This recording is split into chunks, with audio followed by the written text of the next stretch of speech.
Guys, thank you so much for joining us first of all and congratulations for the new show. मैंने पहला episode देखा, in fact हमने देखा, बहुत प्यारा है. लाइक भाई ने कहा, बहुत सारे नाम लिए. मैं टोटली एग्री करता हूँ कि वो सारी चीज़ें दिखी. आई थिंक सवाल तब होते हैं जब कोई चीज़ें समझ में नहीं आती. मुझे सारी चीज़ें समझ में आ गई और काफ़ी एक्टरों के इंटरव्यू भी ले लिए, तो सारे सवाल मेरे कंप्लीट हो गए. मेरे को ना सिर्फ एक टास्क कराना है हमारे प्रेम भाई से. प्रेम हाँ जी। एक अपने आप में एक बड़ा नाम है. हमारे सलमान भाई उसे कितने सालों से, कितने वर्षों से करते आ रहे हैं. तो प्रेम भाई के लिए एक टास्क है कि हमारे सलमान खान सर का कोई भी एक डायलॉग, जो प्यारा डायलॉग हो, रोमांटिक डायलॉग हो, हमारी साची तिवारी के लिए कर दीजिए. उनकी आंखों में आंखें डाल. डायलॉग भी आप ही बता दो. मैं कर दूंगा. मुझे काफी सारे डायलॉग याद नहीं बता है, दो. लेकिन थप्पड़ मार के भी दे सकते हैं, प्यार से रख लीजिए. You take the line. वो एक्चुअली उनका सीन है but it's not his line. अच्छा, नहीं प्यार से दे रहे हैं, रख लीजिए, वरना थप्पड़ मार के भी दे सकते हैं. एक बार जो मैंने कमिटमेंट कर दी तो फिर मैं अपने अपने आप आप की भी नहीं सुनता. एक बार जो मैंने कमिटमेंट कर दी तो फिर मैं अपने बाप की भी नहीं सुनता. मेरी सुननी पड़ेगी. मेरी सुननी वो पड़ेगी. बाप कहाँ से माँ बनेगी ना, मतलब इवेंचुअली. Okay right. अभी देखा आपको उसमें एपिसोड में, तो आपने बड़ा दबंग स्टाइल में ये रोल प्ले किया है. किस तरह से आप बचाती हैं और किस तरह से आपका स्टाइल है. तो मैं ये पूछना चाहता हूँ कि जो आपने इसमें स्टाइल अपनाया है, क्या वो किसी से प्रेरित है? क्या किसी आर्टिस्ट को आपने देखा है कि मैं उसकी तरह ये स्टाइल करूँ? नहीं नहीं. जैसे चश्मे का सीन है, आपने एकदम चश्मा लगाया, बिल्कुल सलमान खान वाला स्टाइल, दबंग वाला. दोनों सलमान खान हो गए हम तो. नहीं नहीं, मैंने किसी को कॉपी तो नहीं किया है. मैं हमेशा कुछ नया लाना चाहती हूँ ताकि मेरे फैंस कभी भी बोर ना हो, हमेशा एंटरटेन रहें. तो हाँ, मैं श्रीदेवी मैम को अपना आइडल मानती हूँ, लेकिन वो तो जब डायलॉग्स बोलते शायद कभी कभी झलक आ जाता होगा उनका, या फिर काजोल मैम का. बट दबंग स्टाइल में आई डोंट थिंक सो मैंने कॉपी किया. मैंने खुद का कुछ लाया. बट अगर आप लोगों को लगा कि मेरी झलक दिखी तो बहुत बड़ी बात है, क्योंकि वो लोग बहुत बहुत बड़े एक्टर्स हैं एंड उन लोगों ने इतना काम किया है. और अगर उनकी झलक मेरे में थोड़ी सी भी दिख गई तो मतलब मैंने अच्छा काम किया है. मैं प्रेम भाई से, हाँ नाम जी, आपका प्रेम ही पड़ गया, तो उन्होंने चलेगा. कह दिया कि भाई सलमान खान बहुत जगह आए हैं. प्रेम चौधरी. जी, प्रेम चौधरी. वैसे मशहूर डायलॉग प्रेम चोपड़ा जी का भी था बॉबी में कि मेरा नाम प्रेम है, प्रेम चोपड़ा. सारे डायलॉग एक ही बार बुलवा लो. जी. तो आपने ये रोल प्ले किया, कैसा लगा आपको? आम जिंदगी से जुड़ा हुआ कितना महसूस करते हैं इस रोल को आप? ऑनेस्टली आम जिंदगी से जुड़ा हुआ बिल्कुल भी नहीं है ये रोल, क्योंकि ये कहानी आम नहीं है जो प्रेम की कहानी है. प्रेम की लाइफ में बहुत सारी ट्रेजेडीज़ हैं जो भगवान ना करे किसी की लाइफ में हो. तो इसीलिए प्रेम बाकियों से अलग है और बाकी किरदारों से भी अलग है जो मैंने आज तक पोर्ट्रे की है. और मुझे बहुत मज़ा आया. जैसे कि आप लोगों ने अभी मेंशन भी किया, आपने एंट्री देखी होगी प्रेम की, तो that was new for me as well. And जैसे मैंने कहा, सारा क्रेडिट हमारे डायरेक्टर को और action director Shravan sir and our makers, team ने अच्छा काम आवर किया. क्रिएटिव टीम, सब लोग, सब ने, द राइटर्स. तो आई थिंक वो इंट्रो का सारा क्रेडिट, मतलब सबने आपका टैलेंट को निखारने का काम किया है. अगर निखरा है तो. अगर नहीं निखरा है, अच्छा लगा है, देखा है हमने. Thank you so उसके लिए much. बहुत बहुत आपको कॉन्ग्रेचुलेशन, बधाई. you. आपका ये बहुत अच्छा चले. एक्चुअली बालाजी के साथ 4 शो नहीं, मैंने और ज़्यादा शो किए हैं, क्योंकि ऑलमोस्ट 11 साल मैं कंटिन्यूस बालाजी के साथ में था. तो सी काम चाहे बालाजी का हो चाहे बाहर हो, हम तो आर्टिस्ट हैं, हम करते रहेंगे. तो इस वक्त फ़िलहाल मैं 4 लाइन्स के साथ में हूँ और ये शो प्रेम लीला कर रहा हूँ. और जो शो का जो टाइटल है वही इतना खूबसूरत है, प्रेम लीला, जिसके नाम से ही झलकता है कि अंदर बहुत खूबसूरत लव स्टोरी होगी. और जब खूबसूरत लव स्टोरी होती है तो वहाँ पर एक विलन भी होता है. तो जब विलन का किरदार आपको निभाने को मिले तो फिर कौन मना करेगा. ऑल्सो आप लोगों से जानना चाहेंगे, फर्स्ट एपिसोड तो काफ़ी पावरफुल है, बहुत ज़्यादा एक्सपेक्टेशन बढ़ गई है, बट ये नफरत से लेके मोहब्बत तक का सफ़र किस तरीके से होने वाला है उस पर थोड़ा ऑडियंस की लाइट दे दीजिए. एंड ऑल्सो साथ ही शेयर की किस तरीके से आपके लिए चैलेंजिंग था, आपने बाइक सीखी, स्विमिंग सीखी. यस, आप लोगों के लिए क्या कुछ चैलेंजेस आ गए वो आप शेयर कर सको ऑडियंस के लिए. स्विमिंग ना सीखी मैंने. इन्होंने मदद की है वो उस पूरे स्विमिंग सीक्वेंस में. एक्चुअली मैं जैसी जलपरी बन रही थी, मैं हमेशा ऊपर आ जा रही थी बार बार, तो he held on to me because वही था कि बटरफ्लाई मैच करना है, तो बस एक ही हाथ से इन्होंने लिटरली मुझे पूरा नीचे रखा था ताकि मैं टिक जाऊँ, नहीं तो वो मुझे लगता उतना अच्छा निखर के आता। सो थैंक्स टू हिम, क्योंकि वो सीक्वेंस बहुत ही ज़्यादा सिंबॉलिक था और हमारा फर्स्ट हम लोग वहीं पे मिलते हैं, तो it had to be good. And मैं एक्चुअली बहुत नर्वस हो रही थी बिकॉज मैं हमेशा ऊपर आ जा रही थी, but he help me, so thank you for that. And बाकी नफ़रत से मोहब्बत का जो सफ़र है वो तो इतनी जल्दी मैं नहीं प्रेडिक्ट कर सकती कि कैसे होगा, बट जो भी होगा अच्छा ही होगा और यूनिक ही होगा। आई थिंक इनके लिए चैलेंजिंग था बाइक चलाना, और मेरे लिए ज़्यादा चैलेंजिंग था उसी बाइक के पीछे बैठना। तो मैंने अपने सारे भगवान जी और जिन जिनको मैं मानता हूँ, मैंने सबको याद किया उस समय। मैंने एक बार भी नहीं ठोका है। बहुत स्पिरिचुअल मोमेंट हो गया था मेरे लिए, but it was a good experience and she is done a great job. एक दिन में इतनी जल्दी बाइक चलाना आसान नहीं है, और वो भी उतनी रफ टेरेन पे। और बाकी भी एक्शन किया है, आपने देखा है, मुझसे बेहतर आप बता सकते हो। और that's it. देखिए, आप कह रहे हैं कि नफ़रत से मोहब्बत तक का सफ़र कितनी जल्दी तय होगा। Everything depends on our TRPs and on you people.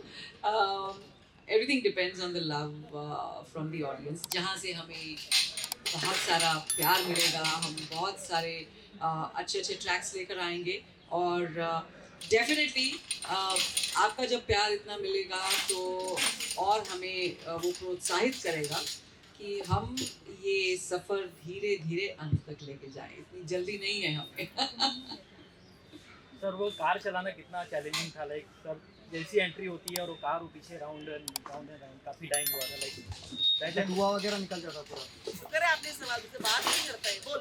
मैंने अब तो बोलना पड़ेगा आपको। तो कार चलाने में तो बस मुझे चक्कर ही आ गए थे, क्योंकि उसमें रीटेक्स भी काफ़ी थे, तो कार घूम रही थी, मज़ा भी आया उसमें। वैसे मुझे रोहित शेट्टी वाला फील आया, सिंगम वाला। यही मिसिंग था। हाँ, एक और डायरेक्टर के नाम ऐड हो गया। छाया जी, आपसे जानना चाहेंगे कि नंदिनी के कैरेक्टर से यह कैरेक्टर कितना डिफरेंट होने वाला है? आई थिंक नंदिनी अपने सेंसेस में थी, चारू अपने सेंसेस में नहीं है, तो वो क्या करेगी वो उसको खुद ही नहीं पता है। एंड आई थिंक साची के साथ हम दोनों लिटरली आई थिंक पहले दिन जब मिले हम दोनों हंस रहे थे, क्योंकि हमारा सफ़र दंगल के साथ काफ़ी लंबा चल रहा है, and I think I am sure इससे भी ज़्यादा लंबा हम दोनों के लिए हो। और सबसे ज़्यादा शायद केमिस्ट्री हम दोनों की ज़्यादा पसंद की गई थी। इसलिए शायद हम दोनों फिर वापस इस नए शो में, नए सफ़र में हम आए हैं। एंड आई एम श्योर मेरी तो पूरी कोशिश रहेगी कि जो प्रेम है एंड जो लीला है उन दोनों को मिलाने की, लेकिन मैं बहुत वक्त लूँगी ताकि हमारा सफ़र जो है वो लंबा चले, लंबा खींचे। And I think so I think don't worry, हमारे शो में पूरा पावर पैक परफॉर्मेंस रहने वाला है। सो आई एम श्योर कि हम लोग आप सबको बहुत एंटरटेन करेंगे, एंड पूरी कोशिश करूँगी मैं इन दोनों को मिलाने की। एंड मैं हमेशा उसका क्यूपिड प्ले करती हूँ, उसकी जोड़ियाँ बनाती हूँ मैं। सो लेट्स सी कि कैसा रहता है हमारा ये सफ़र। आपका जो आउटफिट है काफ़ी वो गुत्थी जैसा, और कुछ बॉलीवुड की एक्ट्रेस गुत्थी है, वाह। तो ये पहली बार सुन रही हूँ मैं गुत्थी जैसा, बट कॉमेडी सर्कस भी अभी जुड़ चुका है। आई थिंक कॉमेडी सब लोग, सारे शोज जुड़ चुके हैं। सो देखो कितना सारा मसाला है मतलब इसमें। सो आप लोग बिल्कुल भी बोर नहीं होंगे, एंड जितना सीरियस आई गेस सीन होता उतना लोग मुझे देखकर हंसेंगे, इतना तो फॉर श्योर है। हाँ, हमारे बीच में बहुत प्यार है, और मतलब दूसरों को हम दिखाते हैं कि हम नफरत करते हैं, लेकिन रूम में जाके ये इतना प्यार करती है, मुझे इतना डंडे लेकर प्यार करती है कि मुझे समझ में आता है कि भाई बस ऐसे दबके रहना है मुझे। मतलब किस टाइप का प्यार करते हैं? क्या बताऊँ किस टाइप का प्यार करते हैं। हमारी बेटी हिलती हुई पैदा हुई है, हिलती रहती है सारा टाइम। हमको बोलना पड़ता है इसको छूल छिलैया, छूलना बंद कर, because that's her character, she is just moving. Anyway, talking about it seriously बहुत अच्छा लगता है, जब आप एक्सपीरियंस और दिग्गज एक्टर्स के साथ काम करते हो ना, तो आपका सीन भी एनहांस होता है, आपको और कुछ सीखने को मिलता है और मज़ा आता है, केमिस्ट्री बनती है। हमने अभी एक सीन किया था और वो इतना खूबसूरत निकल के आया कि हमारी क्रिएटिव डायरेक्टर ने हमें बोला, मुझे लग रहा है मैं थिएटर देख रही हूँ यार, और मैं थिएटर में बैठ के कुछ एक प्ले का कोई सीन देख रही हूँ कि तुम लोग बैक टू बैक करते जा रहे हो, रुके नहीं मतलब. So that is a give and take and I feel fortunate that I got a chance to work with him and I think he will say the same thing, है ना. मुझे लगता है कि आप जितना काम करते हैं उतना निकलते चले जाते हैं. एंड सब सीनियर हैं, सबसे सीनियर तो हमारी मैम है यहाँ पे, इतनी खूबसूरत सी. और आज ही मैं इनकी हिस्ट्री पूरी जान रहा था, जिन्होंने इन्होंने इतनी बड़ी बड़ी फिल्में करी. तो कहीं ना कहीं हम सीखते हुए आगे चल रहे हैं, अपने बड़ों का देखते हैं, अपने छोटों से भी बहुत कुछ सीखते हैं. तो जितना सीखते जाएंगे काम उतना अच्छा होगा. और यहाँ पे सारे सीनियर आर्टिस्ट हैं तो शो भी अच्छा ही दिखेगा आप सबको. साक्षी और आकाश जी आपसे जानना चाहेंगे कि ये एक वायलेंस है और दूसरा वायलेंस, लाइक बहुत प्यार मोहब्बत वाला इंसान दिखा है, और एक वायलेंस लाइक हमने जैसा प्रोमो देखा है उसको, शायद करेक्शन आप कर सकते हैं जी. तो कैसे दोनों की केमिस्ट्री है उसमें, कैसे जम रही है? तो दोनों आ रही आवाज़, हाँ. तो दोनों both Prem and Leela are poles apart. Prem अपनी लाइफ में कुछ अच्छा ढूंढ रहा है, कोई ऐसी चीज़ ढूंढ रहा है जिससे उसे खुशी मिल जाए. और कोई अपना नहीं बचा है एक्सेप्ट आदि एंड लीला. तो लीला को ढूंढते हुए 15 साल बाद Prem has come back to India. और Leela on the other hand she just wants to kill. और बचपन से ही वो बहुत मेहनत करती आ रही है कि एक बार बस रुद्राक्षी उसे प्यार से उसका नाम ले ले या फिर शाबाश बोल दे. तो बचपन से ही बहुत ट्रेन करी है खुद को ताकि वो उन्हें एक बार बस हरा पाए एक मैच में, और उन्हें एक मिशन दिया जाए कि ये तुम्हारा मिशन है और बस इसको कंप्लीट करके आओ. तो आफ्टर मेनी इयर्स मुझे एक मिशन मिला है एंड वो भी इनको मारने का. तो मेरा बस वही है, जस्ट किल. सो मैं उसी थॉट से बस इनके पास आई हूँ. वो अलग बात है, मार नहीं पाती हूँ.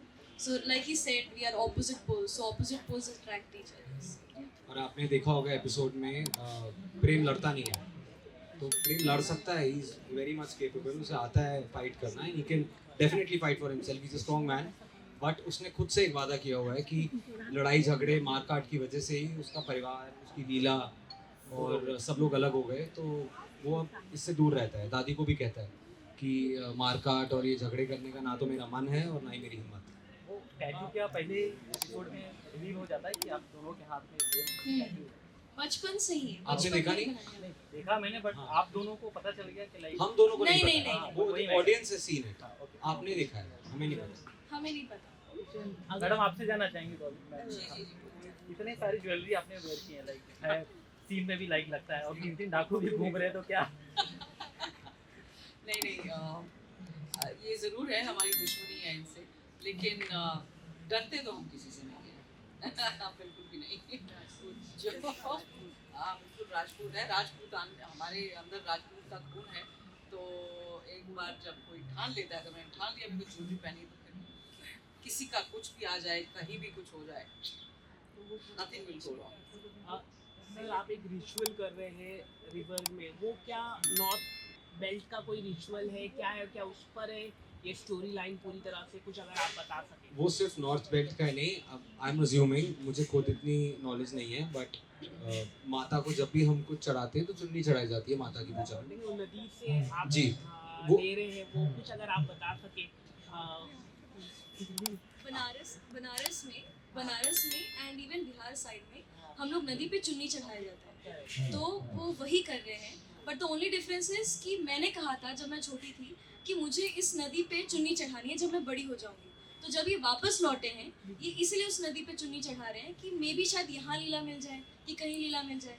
तो ही इज डूइंग एवरीथिंग जो मैं बचपन में करी. और हमारे कल्चर में नदी को भी पूजा जाता है. हाँ. तो नदी को भी माता का रूप भी मानते हैं. तो that could be reason. Okay, वो आप लोग कुछ कह रहे थे खून भी है, तो वहाँ पर कुछ अगर आप बताना चाहेंगे, ब्लड के बारे में आप कुछ बता रहे कि यहाँ पर अगर कोई चुन्नी चढ़ाएगा तो ब्लड कुछ होता है, वैसे ही है वो जो लाइन थी कि ये नदी में खून ज्यादा है, जो आपने ज्यादा है, अच्छा, व्हाट इज दैट? हाँ, मतलब यही. हाँ समझी. तो इट्स लाइक कि कई सालों से जो रॉयल्स हैं और जो बागीज हैं उनके बीच में there is only one thing standing and it's the river. And उस रिवर में क्योंकि बहुत बैटल्स हम लोग फाइट किए हैं तो उसमें बहुत खून बहा है. तो जैसे देवरा भी अभी फिल्म आई थी NTR की, तो उसमें भी रेड सी कहा गया था. तो ऐसा नहीं लाल है नदी, उसमें खून इतना बहा है इसीलिए उसे लाल नदी या खून बहुत बहा है इसीलिए कहा जाता है.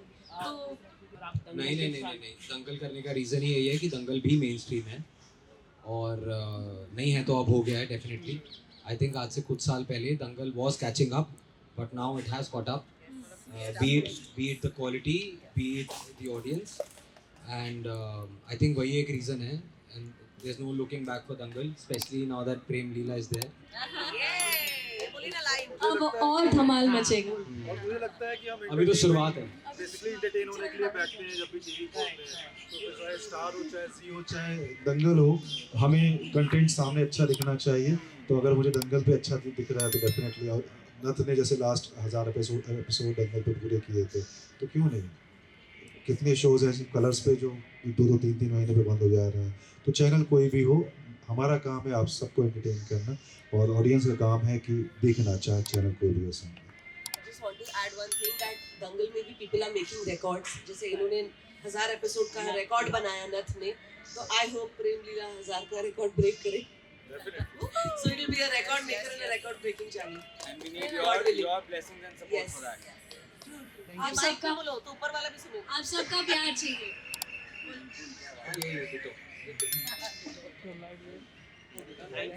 Thank you so much guys. You are really Thank you so much. means a lot.